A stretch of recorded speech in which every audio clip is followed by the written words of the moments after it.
Corporation A, organizational behavior and leadership. In any commercial organization, employees and top managers are endowed with a particular measure of power. Power in an organization can be identified with a person's ability to influence the others or have the possession of authority. There exist a number of sources of power, including the major ones of legitimate power, expert power, referent power, coercive power, and reward power. The 5 sources of power within Corporation A. The first source of power which can be observed within Corporation A is legitimate power. Legitimate power can be also described as positional power gained due to someone's status at one's working position in an organizational hierarchy. The examples of positional power at Corporation A are the marketing manager, accountant manager, sales manager, and the company's CEO. The second source of power within Corporation A is expert power. It is well known that information is power. If the person has certain knowledge that no one else has, he or she is in power. Individuals who are endowed with expert power possess important knowledge permitting them to exercise particular operations within an organization that no other employee is able to. Problem-solving skills of employees with a special level of expert knowledge are highly valued by business organizations. The actions of the other employees in an organization are influenced by the ideas, decisions, and opinions of those employees who are endowed with expert power.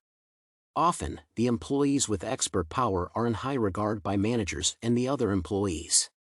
It happens that expert power becomes a reason for someone's great success in an organization and further promotion with acquiring more power, including legitimate power. The example of expert power at Corporation A is Employee 2. Employee 2 is the only certified public accountant in the corporation accounting department. Only this person possesses the level of qualification enabling him/her to prepare the company's financial statements. The expert power of Employee 2 is so significant that this person was allowed to work part-time. The third source of power within Corporation A is referent power. The source of referent power is respect and personal admiration coming from the other employees. The most important qualities necessary for acquiring referent power are charisma, an attractive appearance, a positive way of thinking, and reliability. One more important basis for being endowed with referent power is having personal connections with key people in an organization, including the company's management. The example of a person with referent power in Company A is Employee 3.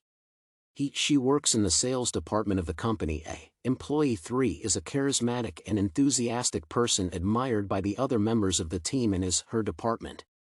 Due to his/her natural attractiveness, Employee 3 managed to gain the other people's respect and admiration even though she is the person with the shortest working experience at Corporation A.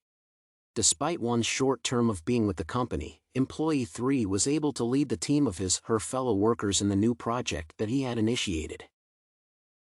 The fourth source of power within Corporation A is coercive power. Coercive power comes from the person's ability to impose punishment or sanctions on the other employees. It is also gained as a result of threats of different types. This sort of power can be associated with the person's ability to fire, reprimand, or punish by some sanctions against another employee. This sort of power is important in ensuring that all the company's employees adhere to the company's standards, policies, and corporate culture. This sort of power is normally exercised by managers and the CEO.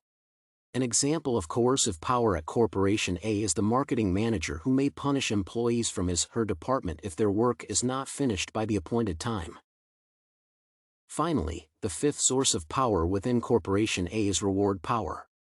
Reward power is the opposite of coercive power, and it is a characteristic of leading positions in an organization. This sort of power arises from the person's ability to offer a type of bonus or a reward to the employee who deserves it. The types of the possible rewards include promotions, salary increments, and bonuses. Reward power is considered to be the most important in motivating a company's employees. However, there exists a danger of favoritism when certain employees receive better rewards from the company leaders on the reason of personal preferences. In this situation, company workers become demoralized, which significantly diminishes their productivity. The example of reward power at Corporation A is the manager from the marketing department. she is able to offer bonuses to the employees who are subjected to him. Due to the exercising of reward power by the marketing manager, employee 1 is motivated to work longer hours and come to work at weekends because she wants to receive the company's bonus for vacation. As employee 1 knows that there are no other options for her to have such a vacation, she is motivated to do more. The relationship between power and dependency in an organizational setting. The examination of facts in business surroundings helps see a close connection between power and dependency in organizational settings. Teamwork efficiency largely depends on its leader and the type of power exercised by the leader. The central idea behind a successful leader is in being able to motivate others to achieve definite goals beneficial for the whole group. To illustrate this, the example of employee may first be of great use. The employee 1 is eager to work longer hours and come to work at weekends because she is motivated by the reward power of the marketing manager. As a result, the work is always done on time in this department, and the company's customers are satisfied. Thus, it is evident that due to reward power, employee 1 depends on one's leader's decision and on the results of one's work, and this motivates the person to do more. Besides, power in an organization is not only exercised on the level of management. The example of employee 3 at Corporation A shows that referent power, which comes from the personal qualities of an individual attracting the other people to him/her, can be also a source of dependability in an organization because fellow employees trust such a person and choose him/her as a leader. Finally, expert power is also a source of dependability in an organization. The example of employee 2 shows that as Corporation A depends on him/her, this person may acquire certain benefits at work. Conclusion.